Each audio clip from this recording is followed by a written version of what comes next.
શું માત્ર પગથી દોડાય?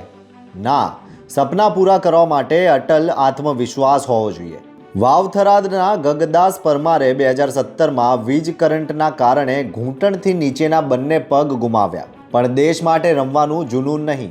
ખેતમજૂર પિતાનો આ દીકરો જ્યારે આર્થિક તંગી સામે હારવા લાગ્યો ત્યારે સંવેદનશીલ મુખ્યમંત્રી ભૂપેન્દ્ર પટેલે મદદનો હાથ લંબાવ્યો. મને સાથે તેડી ગયો, એને વાત કરી તો પછી સાહેબે કીધું કે તું આટલો મેડલ જીત્યો છે તો તું આગળ આવે છે તો તારા માટે હું સહાય આટલી કરીશ. મુખ્યમંત્રીએ મારી તો હાલત હતી જ નહીં, મુખ્યમંત્રીએ આ પગ લઈ આલ્યા, હું ખૂબ એને આભાર માનું છું. 15 લાખના આધુનિક પ્રોસ્થેટિક પગ મળતા જ ગગદાસના સપનાને નવી પાંખો મળી છે.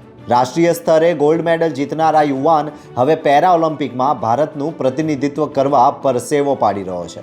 અને જે સ્પોન્સરશિપ મળી છે જેના દ્વારા અત્યારે આ પગ મને અહીંયાથી મળ્યા છે અને હવે હું પગ પહેરી અને પછી આગળ પણ તૈયારી હજી કરીશ. મારું સપનું ઓલિમ્પિક સુધીનું છે. મારી આર્થિક પરિસ્થિતિ નબળી હતી અને હું પણ સ્પોર્ટ્સ લેવલે મારા પપ્પા મને મજૂરી કરીને આટલા સુધી લાવ્યા છે. તો સરકારનો પણ હું આભાર માનવા માગું છું કે સરકારે પણ મારે એમને જે વાતચીત કરી અને જે આ કીધું એ માટે મદદ કરી.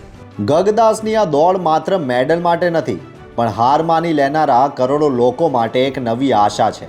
જ્યારે એક રમતવીરના આત્મવિશ્વાસને મુખ્યમંત્રીની સંવેદનશીલતાનો સાથ મળે ત્યારે અશક્ય લાગતા સપના પણ હકીકત બની જાય છે.